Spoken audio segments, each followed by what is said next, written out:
പ്രണയം പോലും ഞാൻ പറയാം, അങ്ങനെ പറഞ്ഞോണ്ട് നിങ്ങൾക്കൊന്നും തോന്നരുത്. വഴിയിൽ വെച്ചിട്ട് +1-ലും SSLC-ലും +2-കാർ അവരാണ് വലിയ പ്രണയത്തിന്റെ ആൾക്കാർ.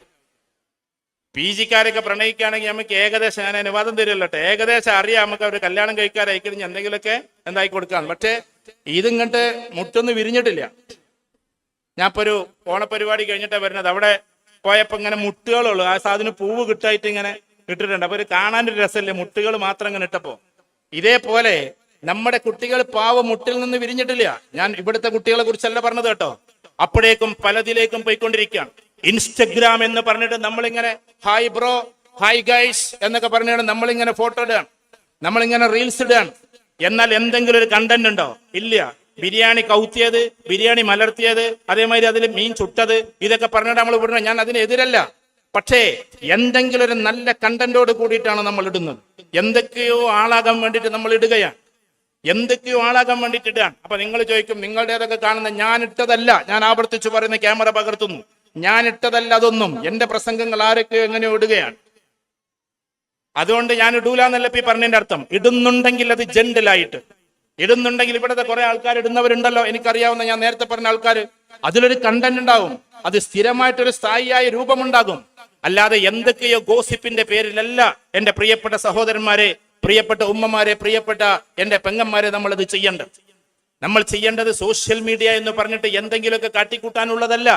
ഞാൻ നെഗറ്റീവ് പറയുകയല്ല. പക്ഷേ കുട്ടികൾ ബൂസ്റ്റ് ചെയ്ത് പോകട്ടെ. ഇന്നത്തെ കുട്ടികൾ എത്ര കപ്പാസിറ്റി ഉള്ള മക്കളാണെന്നറിയോ? എത്ര കപ്പാസിറ്റി ഉള്ള മക്കൾ. ഞാൻ പഠിച്ചിടത്തോളം കളവ് എന്ന് പറയുന്ന ഒരു സാധനം ഒരു അടുക്കലൂടെ പോയിട്ടില്ല. ഞാൻ വെറുതെ പറഞ്ഞതല്ല. ആധുനിക തലമുറയിലെ കുട്ടികൾ, വളരെ ഉഡായിപ്പുള്ള കുട്ടികൾ മാത്രമേ കളവ് പറയാറുള്ളൂ. ആധുനിക തലമുറയിൽ വളരെ ഉഡായിപ്പുള്ള കുട്ടികൾ മാത്രമേ ഫ്രൂട്ട് ഷോപ്പിൽ നിന്ന് ഫ്രൂട്ട്സ് മോഷ്ടിക്കൂ. പഴയ കാലത്ത് അങ്ങനെയാണോ? നമ്മളൊക്കെ കുട്ടിക്കാലത്ത് ഫ്രൂട്ട് ഷോപ്പുകാർ അങ്ങനെ വെച്ചതേ ഓർമ്മ ഉണ്ടാവുള്ളൂ. അന്ന് പായ്യരം പവിട്ടൊന്നും ഉണ്ടായിട്ടൊന്നുമല്ല, വെറുതെ ഒരു തിരിപ്പിനെങ്കിലും ആപ്പിൾ എടുത്ത് അങ്ങോട്ടുണ്ടാവും. പക്ഷെ ഇന്നത്തെ കുട്ടികളുടെ ഈ പുത്തനത്താണി അങ്ങാടിയില് എല്ലാ ഫ്രൂട്ട് ഷോപ്പിന്റെ മുകളിലും ആകെ ഇടുന്നത് ഒരു ചാക്കാണ്. അതിട്ടിട്ട് അവർ വീട്ടിലേക്ക് പോവാൻ. ആരെ വിശ്വസിച്ചിട്ടാണെന്നറിയോ?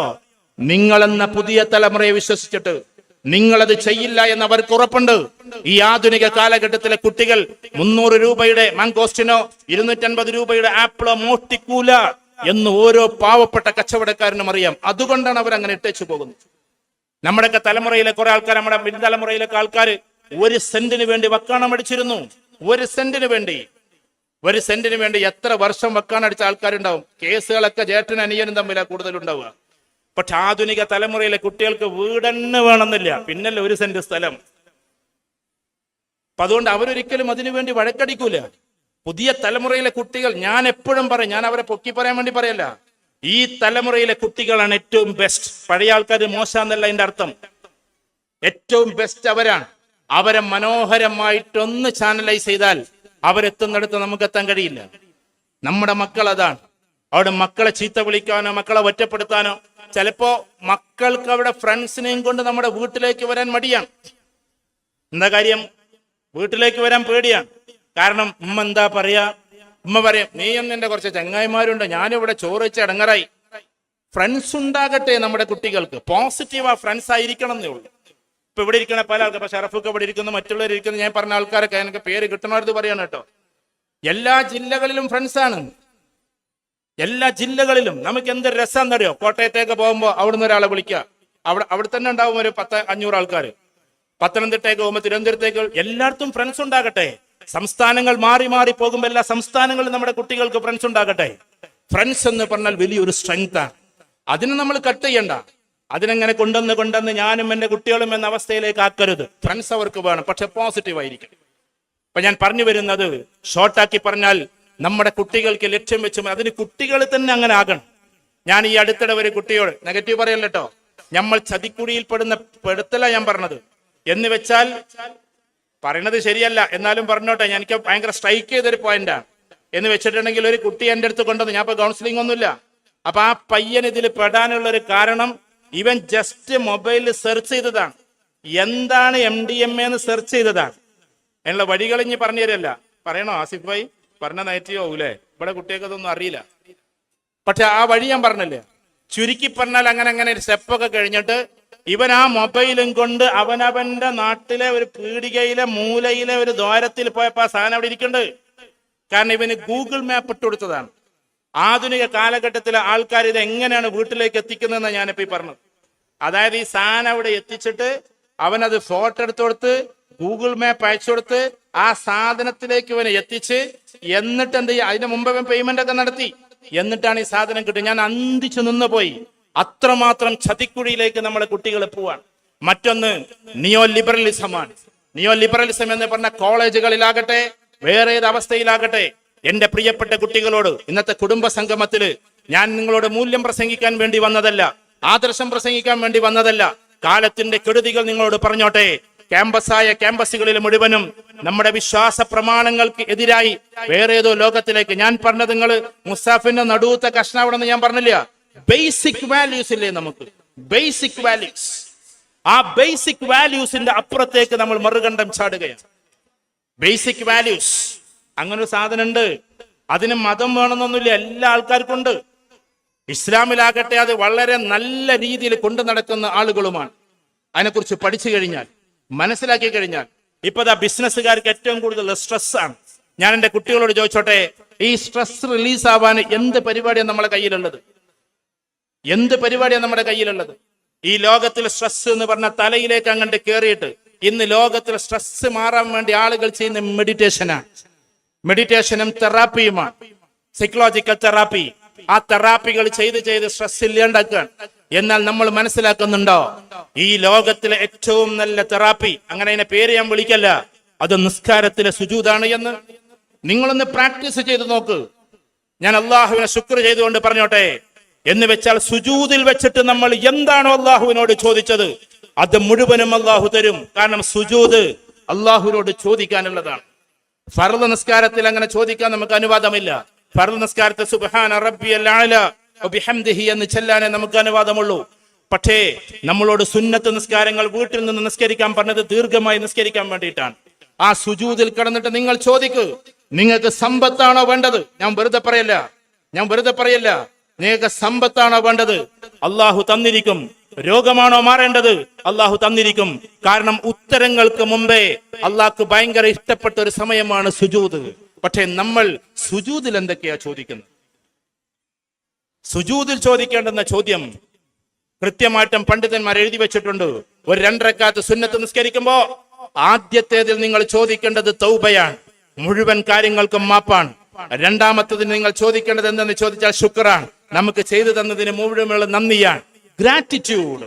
ആളുകൾക്ക് നന്ദി ചെയ്യുക എന്നത്. നന്ദി ചെയ്യുമ്പോൾ എന്തൊരു രസം ഉണ്ടാവും. ഇത് ആളുകൾക്കല്ല, അള്ളാഹ്ക്ക് നന്ദി ചെയ്യാൻ. മൂന്നാമത്തതിൽ ആഖിറത്തിന്റെ വിജയത്തെ കുറിച്ച് ചോദിക്കലാണ്.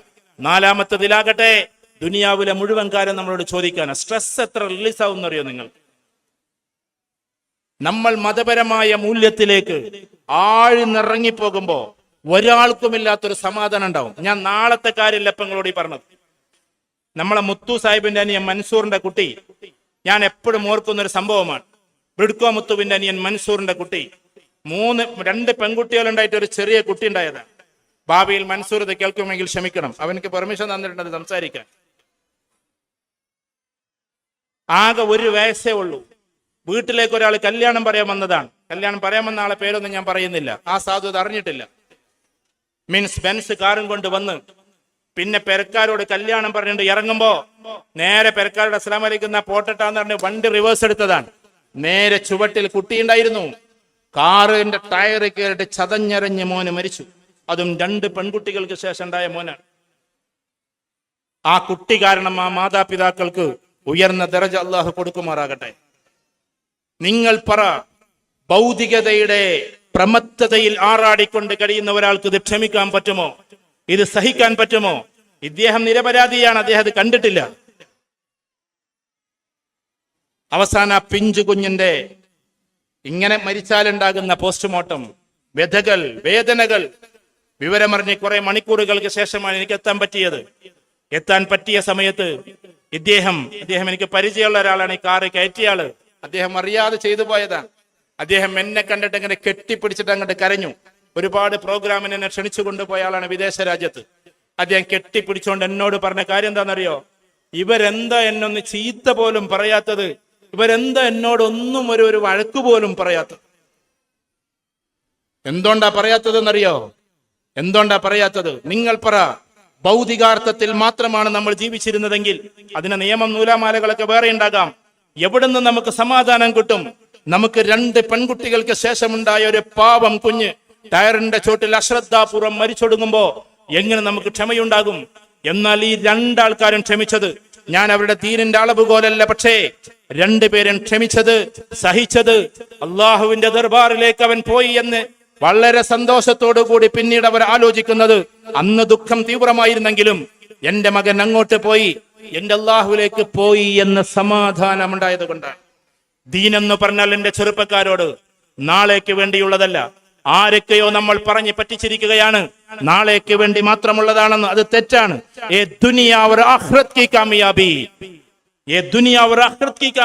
അറബിയിൽ പറയുമ്പോ ജഅലല്ലാഹു സുബ്ഹാനഹു വ തആല അൻ-നജാഹ് വൽ ഫലാഹ് ലികുല്ലിഹിം ഫിദ്ദീൻ എന്നാണ്. ഈ ദുനിയാവിൽ നിങ്ങൾക്ക് സന്തോഷത്തോട് കൂടി ജീവിക്കണോ, നാളെയുടെ ആഖിറത്തിൽ സന്തോഷത്തോട് കൂടി ജീവിക്കണോ, അതിനുള്ളതാണ് ദീൻ.